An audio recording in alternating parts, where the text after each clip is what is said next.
Bueno, pues este tema sí que amerita un análisis más a fondo, por eso saludamos a esta hora a Eric Saumet, investigador colombiano en asuntos de defensa y seguridad, quien nos atiende en este momento aquí para Red Más Internacional. Eric, buenas noches y gracias por estar con nosotros. Buenas noches y muchísimas gracias por la invitación. Bueno, Eric, lo último que tenemos es que un juez pues bloqueó esta idea de Donald Trump después de que se presentaran demandas por parte de 8 estados. ¿Esto qué significa que se haya bloqueado por el momento? Porque seguramente la puja por hacerlo legal no termina allí, ¿verdad?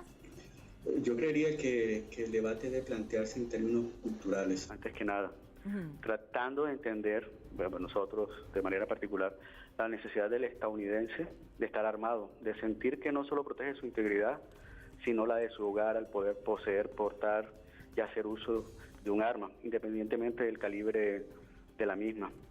Pero creo también que la razón de fondo de la discusión que se ha planteado en estos momentos en Estados Unidos es educacional. Educacional entendida en el sentido de que en el pasado portar un arma se soportaba sobre valores y conductas que debían asumirse teniendo como base el respeto a los derechos de los demás. Eso en esta época, en estos momentos, ha desaparecido. Entonces, no creería que es tan importante si finalmente se llega a aprobar o no la posibilidad de imprimir un arma en una casa. La discusión de fondo es si el estadounidense tiene claro qué hacer o dejar de hacer con esa arma. Pero de todas maneras sí es importante, Eric, dar esta discusión un poco más allá, porque también uno podría intuir que se siga dando este debate para legalizar que estas armas se puedan imprimir en casa, pues habla mucho del peso que tiene en los Estados Unidos la Asociación Nacional del Rifle. Es que precisamente por eso me refiero a que es un tema cultural y educacional. El norteamericano, el estadounidense, está convencido de que tiene el derecho, aparte que está amparado constitucionalmente, de portar y poseer un arma.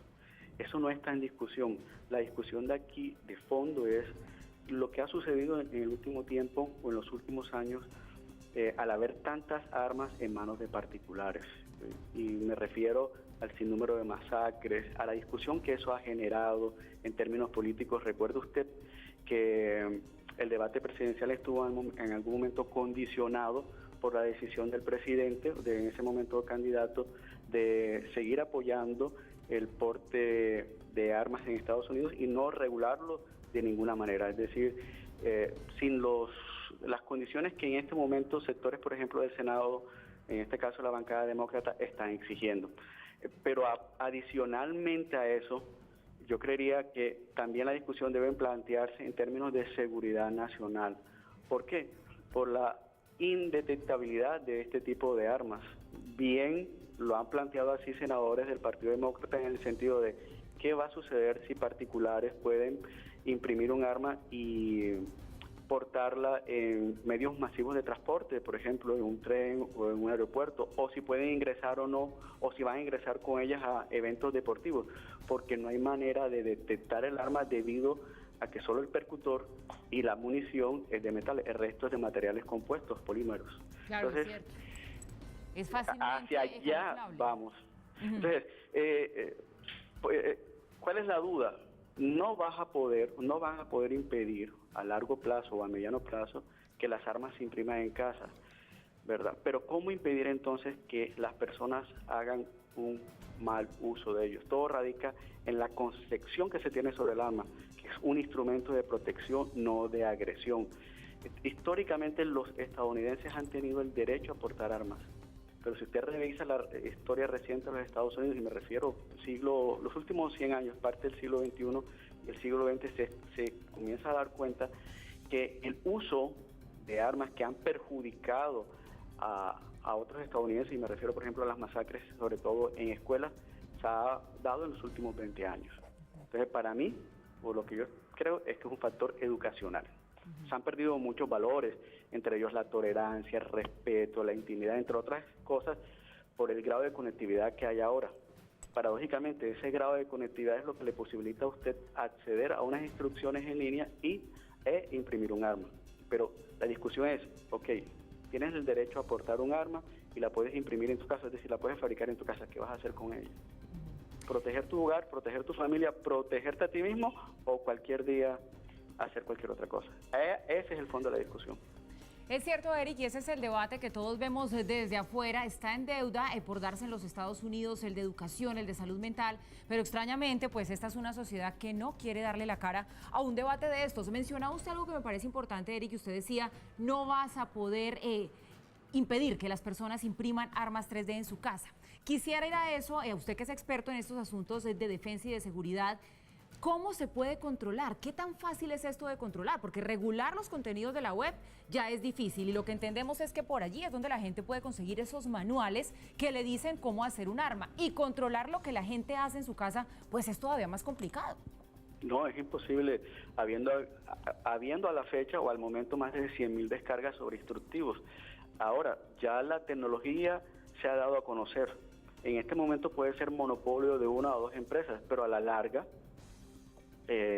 usted va a ver que la misma va a ser replicada por muchísimas empresas y que lo más posible es que se dé en otros países. Entonces, y vuelvo y repito, y perdone que sea tan insistente, es algo educacional. A menos que usted haga lo que se está haciendo en Colombia. En Colombia, un particular tiene derecho a tener cinco armas. Es decir, en su caso usted puede tener hasta 5 armas y portar una. Pero fíjese que aquí la normatividad es prohibitiva, restrictiva. No solo en el precio. Un arma que en Estados Unidos a usted le cuesta entre $200 y $300, en Colombia está entre $2.000 y $3.000, el mismo tipo de arma. Pero se le agrega una serie de valores impositivos para efectivamente impedir que los particulares accedamos a ellos. Y aparte de eso, es decir, que si nosotros tenemos el dinero para comprar un arma en Colombia, tenemos que cumplir con una serie de requisitos, entre ellos demostrar que nuestra vida puede estar amenazada y que por eso necesitamos un arma para portar. Es decir, que de entrada el porte de armas está muy limitadísimo para personas muy jóvenes, de 18 a 21 años, que es la edad mínima en Estados Unidos para portar un arma. Entonces, a menos que usted haga lo que se sucede en Colombia, que para poder acceder a un arma usted tiene no solamente que disponer de una cantidad de dinero considerable, sino además cumplir una excesiva condiciones o requisitos. Vuelvo y repito, si usted tiene el dinero y cumple con esos requisitos, puede acceder a eso. Y es la única manera que ha entendido el Estado colombiano de regular el tema de la tenencia y sobre todo el porte de armas. Y sin embargo, nosotros fuimos uno de los países más violentos en su momento. ¿Por qué? Porque esa excesiva normatividad lo que no facilitó, sino que promovió fue el mercado ilegal de armas. En Estados Unidos sucede lo contrario, es decir, allá es demasiado fácil acceder a un arma porque usted puede ir a un supermercado, un Target, un Walmart y salir con un arma, incluso la puede portar públicamente, es decir, el arma puede ser visible, cosa que por ejemplo en Colombia no. Entonces es un tema de educación y yo creería que a partir de las masacres que se sucedieron a principios de años, que motivó una serie de movimientos estudiantiles en pro de la restricción del porte de armas, de su regulación, etcétera. A partir de ahí comenzar en esas escuelas, en esos colegios que han sido precisamente donde más víctimas ha ocurrido por el uso indebido de las armas, comenzar un proceso de educación donde se le enseñe al joven estadounidense, niño, a que un arma es un instrumento de defensa, no de agresión. Muy bien, pues Eric Saumet, investigador colombiano en asuntos de defensa y seguridad, muchas gracias por darnos sus opiniones acerca de este tema. Buenas noches. Buenas noches, muchísimas gracias y siempre a sus órdenes.